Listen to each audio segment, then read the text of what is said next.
கடந்த 24 மணித்தியாலத்தில் இலங்கையினுடைய காலநிலையில் ஏற்பட்டிருக்கிற மாற்றமானது மிகப்பெரிய அளவிலான பல அனர்த்தங்களை ஏற்படுத்தி இருக்கு அப்படின்னு சொல்லலாம். இலங்கையின் பல பிரதேசங்கள்லையும் இந்த காலநிலையுடைய மாற்றம் உணரப்படுகிறது. கொழும்பை பொறுத்தவரையில் கொழும்புல மிகப்பெரிய அளவான காற்று இருக்குது. ஆனால் இப்போ காலநிலையை பொறுத்தவரையில் மழை இல்லை. ஆனால் மழைக்கான சாத்தியக்கூறுகள் நிறையவே இருக்குது. நேற்று இரவு முழுவதும் கொழும்புல பெரிய அளவான மழை பெஞ்சது. ஆனால் கொழும்புல வெள்ளமோ அல்லது நீரினால் பாதிக்கப்பட்ட அந்த மாதிரியான பெரிய அளவான விஷயங்கள் இன்னும் இல்லை. இருந்தாலும் அதிகளவான காற்று, நாங்கள் இப்போ நிற்கிற இந்த பிரதேசம் கூட கடல் பிரதேசம், கடலுக்கு பக்கத்தில் இருக்கிறதால காற்று, ஆனால் வெளி இடங்கள்லையும் கூட நகர பிரதேசங்களையும் கூட இந்த காற்றை உணரக்கூடியதாக இருக்கு. இன்றைய நாளை பொறுத்தவரை இப்போ இருக்கிற இலங்கையினுடைய இந்த காலநிலையில் என்னென்ன மாற்றங்கள் இருக்கு, என்னென்ன விஷயங்கள் வளிமண்டல திணைக்களத்தால சொல்லியிருக்காங்க, என்னென்ன விஷயங்களை மக்களுக்கு அறிவுறுத்திருக்காங்க அப்படின்றது தான் சுருக்கமாக இந்த வீடியோவில் பார்க்க போகிறோம். அதாவது இந்த புயலானது பெண்கள் அப்படின்ற பெயர் வைக்கப்பட்டது. நேற்று நாளில் நாங்கள் வீடியோவில் சொல்லியிருந்தோம். சவுதி அரேபியா இந்த பெயரை பரிந்துரை செய்திருக்கிறது. இந்த முறை பெண்கள் அப்படின்ற இந்த பெயரை இந்த புயலுக்கு. இந்த புயல் திருகோணமலையிலிருந்து, திருகோணமலை நகரத்திலிருந்து 190 கிலோமீட்டர் தூரத்தில் இந்த காற்று இருக்கு இப்போ அப்படின்னு சொல்லப்பட்டது. காலையில் 6 மணிக்கு வளிமண்டல திணைக்களம் விடுத்த அறிக்கையில் இந்த புயல் ஒரு மணித்தியாலத்துக்கு 13 கிலோமீட்டர்கள் நகர்ந்து திருகோணமலையை நோக்கி வருகிறது. இப்போ இறுதியாக கிடைத்த செய்தியின் அடிப்படையில் இந்த புயல், இந்த பெண்கள் அப்படின்ற புயல் 120 முதல் 115 கிலோமீட்டர் தொலைவில் இருக்கு அப்படின்னு சொல்லப்படுது. இது இன்று மாலை வேளையில கரையை அண்மிக்கும் நேரம் வரும்பொழுது அதிகளவான காற்றினுடைய அழுத்தம் இருக்குன்னு சொல்லப்படுது. இதுல 2 விஷயத்தை பார்க்கக்கூடியதா இருக்கு. இதுவரைக்கும் இலங்கையினுடைய வளிமண்டல திணைக்களம் இதனை சூறாவளி அப்படின்ற ஒரு அறிவித்தலுக்குள்ள கொண்டு வரல. சூறாவளி என்றதுக்கான எந்த அறிவித்தலும் விடுக்கப்படலை இலங்கையினுடைய வளிமண்டல திணைக்களத்தால. ஆனா இந்திய ஊடகங்கள்ல நீங்க பாத்தீங்கன்னா தெரியும், இந்திய ஊடகங்கள் காலையிலிருந்து அறிவிக்கிற ஒரு விஷயம், இது சூறாவளியாக ஏற்படக்கூடிய மாறக்கூடிய அபாயம் இருக்கு அப்படின்றத இந்த தமிழ்நாட்டினுடைய செய்தித்தளங்கள், செய்தி ஊடகங்கள் செய்தியை வெளியிட்டு கொண்டிருக்கு. காரணம் என்னன்னு சொன்னா, இந்த புயலானது இலங்கையினுடைய திருவண்ணாமலை கடற்பரப்பை அண்மித்து அப்படியே நேரா தமிழ்நாட்டை நோக்கிய கடல் பிரதேசங்களை அண்டிய பிரதேசமாக தான் இது நகரப்போகுதுன்னு சொல்றாங்க. இது தப்பித்தவறி திருவண்ணாமலைக்குள்ள நுழையும் பொழுது இது மிகப்பெரிய அளவிலான பாதிப்பை ஏற்படுத்தும் அப்படின்னு சொல்லப்பட்டிருக்கிறது. ஆனால் இதுவரைக்கும் அப்படி எந்த ஒரு சம்பவமும் இடம்பெறாது அப்படின்றது தான் வளிமண்டல திணைக்களம் சொல்றாங்க. ஆனாலும் கூட இந்த காற்றினுடைய வேகமானது 150 கிலோமீட்டர் தாண்டும் பொழுதுதான் சூறாவளியா இருக்கும்.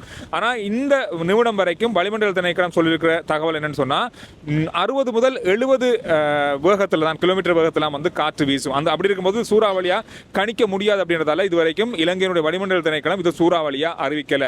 ஆனா தமிழ்நாட்டை இது நெருங்கும் பொழுது 150 கிலோமீட்டர் வேகத்தில் காற்று வீசக்கூடிய வாய்ப்பு இருப்பதால அங்க இது சூறாவளியா மாறும் அப்படின்ற ஒரு எச்சரிக்கையை விடுத்திருக்காங்க. இது 2க்கும் இடையில வித்தியாசமா பார்க்கப்படுது.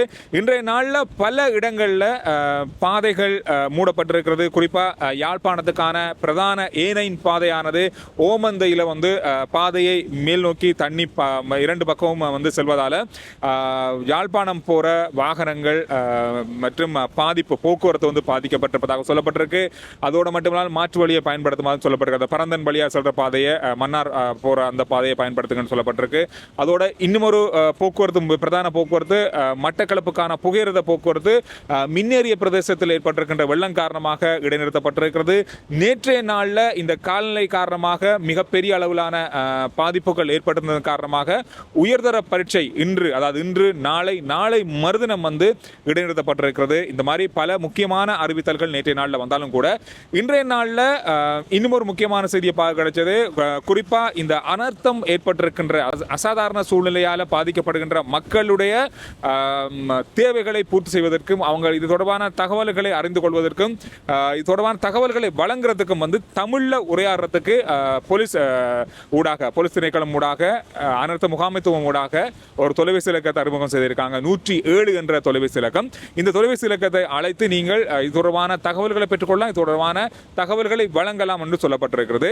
குறிப்பாக கிழக்கு மாகாணம் இதனால அதிகளவா பாதிக்கப்பட்டிருக்கிறது. நேற்றைய நாளில் காரதீவுல இடம்பெற்ற ஒரு அனர்த்தம், நேற்று இரவு இடம்பெற்ற அனர்த்தம், அதாவது டிராக்டர்ல சென்ற பாடசாலை சென்ற, அதாவது பரீட்சைக்கு தோற்றிவிட்டு பாடசாலை சென்ற மாணவர்களை ஏற்றி சென்ற டிராக்டர் தடம் புரண்டதன் காரணமாக நீரில் மூழ்கி இதில் 7 பேர் காணாமல் போயிருக்காங்க. அதில் பயணம் செய்த 15 பேரில் 6 பேர் மீட்கப்பட்டிருக்கிறதாகவும் 7 பேர் சாரதி விட்டுட்ட 7 பேர் இன்னும் மீட்கப்படலை. மீட்பு பணிகள் தொடர்ச்சியாக இடம்பெற்றுக் கொண்டிருப்பதாகவும் கவலைக்குரிய செய்தியை பார்க்கக்கூடியதாக இருந்தது. நேற்று இரவு முழுவதும் செய்தி சமூக வலைதளங்களையும் செய்தி ஊடகங்களையும் அதிகமாக பகிரப்பட்ட செய்தியாக மாறியிருந்தது. இந்த செய்தியில் மேலதிகமாக தற்போது கிடைத்திருக்கிற செய்தி தேடுதல் பணிகளின் போது காணாமல் போயிருந்த மாணவர்களுடைய, அதாவது சிறுவர்களுடைய 2 பேருடைய சடலங்கள் மீட்கப்பட்டிருப்பதாக மேலதிகமாக தற்போது பிந்தி கிடைத்திருக்கிற செய்திகளில் சொல்லப்பட்டிருக்கிறது. எனவே மேலதிகமாக காணாமல் போயுள்ளவர்களை தேடும் பணி தொடர்ச்சியாக இடம்பெறுவதாக சொல்லப்பட்டிருக்கு. அதோட அனுராதபுரம் வடமத்திய மாகாணம் இடங்களில் இருக்கிற நீர்நிலைகள், குளங்கள் 90% குளங்கள் நிரம்பி இருக்கிறது. வான் கதவுகள் திறக்கப்பட்டிருக்கிறது. அதிகமான விவசாய நிலங்கள் நீரினால் மூழ்கி இருக்கிறது.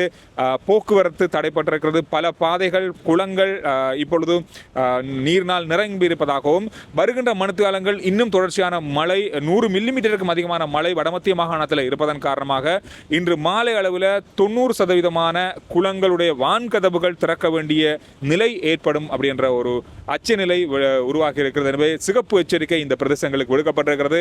தாழ்வு நில பிரதேசங்களில் இருக்கிறவங்க, அதாவது அனுராதபுரத்தின் பல இடங்களில் குளங்களுக்கு அருகாமல் இருக்கவங்க பாதுகாப்பான இடங்களுக்கு செல்ல வேண்டும் அப்படின்றத கூட வலியுறுத்தியிருக்காங்க. மிக அவதானமாக செயற்படும் அப்படின்றதையும், போக்குவரத்து தொடர்பாக சொல்லப்பட்டிருக்கிற முக்கியமான தகவல் என்னன்னு சொன்னால், இந்த நேரங்களில் தேவையில்லாத பயணங்களை தவிர்த்து கொள்வதும், கனரக வாகனங்களில் பயணம் செல்வதையும், குறிப்பாக மலையக பாதைகளை பயன்படுத்தும் போதும் மிக அவதானமாக பயன்படுத்தணும். தேவையில்லாத பயணங்களை அந்த பிரதேசங்களை தவிர்த்து கொள்ளுங்க. குறிப்பாக 10 மாவட்டங்களுக்கு மண்சரிவு அபாய எச்சரிக்கை விடுக்கப்பட்டிருக்கிறது என்பதும் மிக மிக முக்கியமான விஷயமா பார்க்கப்படுது.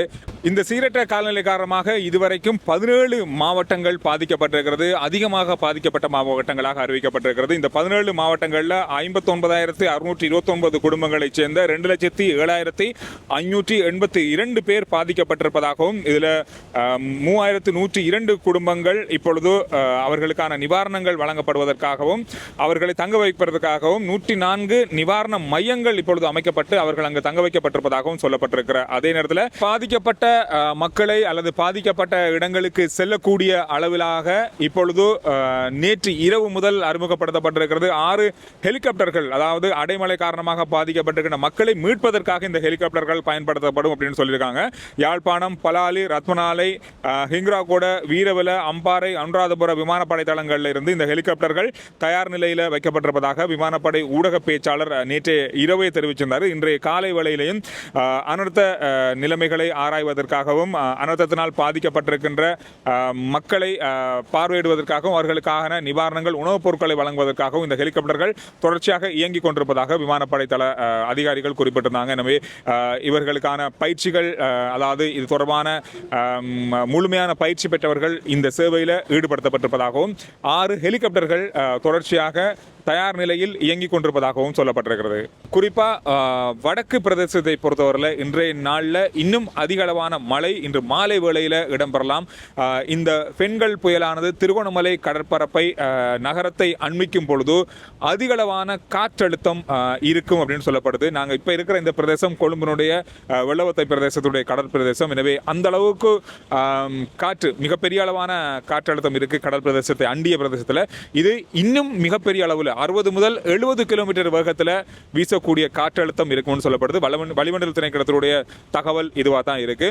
ஆனால் ஒரே ஒரு விஷயம் சொல்லிக்கொள்ளலாம், இதுவரைக்கும் இலங்கையினுடைய வளிமண்டல திணைக்களமோ அல்லது இலங்கையுடைய காலநிலை அவதான நிலையமோ இதுவரைக்கும் இது ஒரு சூறாவளி அப்படின்றத இன்னும் அவங்க அறிவிக்கல அப்படின்றது முக்கியமான விஷயமா இருக்கு. இப்போ நேரம் சரியா 12 மணி 15 நிமிஷம். இதுக்கு முதல் வந்த செய்திகள் அடிப்படையில் தான் சுருக்கமான முக்கியமான விஷயங்கள் இந்த வீடியோவில் பகிர்ந்திருந்தோம். எனவே மேலதிகமான செய்திகள் வரும்போது அடுத்த வீடியோவில் நான் உங்களோட பகிர்ந்து கொள்கிறேன்.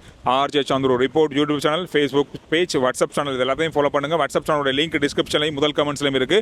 சுருக்கமான உடனுக்குடனான செய்திகளை நீங்கள் அதில் அறிந்து கொள்ளக்கூடியதாக இருக்கும். தேவையில்லாத வெளியில் தேவையே இல்லை அப்படின்னு நினைக்கக்கூடிய விஷயங்களோட பயணிக்கிறதை தவிர்த்து கொள்ளுங்கன்னு சொல்லப்பட்டிருக்கிறது. அதோட மலையகத்துக்கான போக்குவரத்தையும் தவிர்த்து கொள்ளுங்க. அங்கே இருக்கிற மக்களும் வெளியில் செல்ல வேண்டாம் என்றும், அதிகமான மழை வீழ்ச்சி மலை நாட்டு மத்திய மலை நாட்டு பிரதேசங்கள்லையும் இருக்கு அப்படின்றதையும் ஞாபகப்படுத்தியிருக்காங்க. எனவே இந்த விஷயங்களை கவர்ந்து கொள்ளுங்க. அடுத்த வீடியோவில் நான் உங்களை சந்திக்கிறேன்.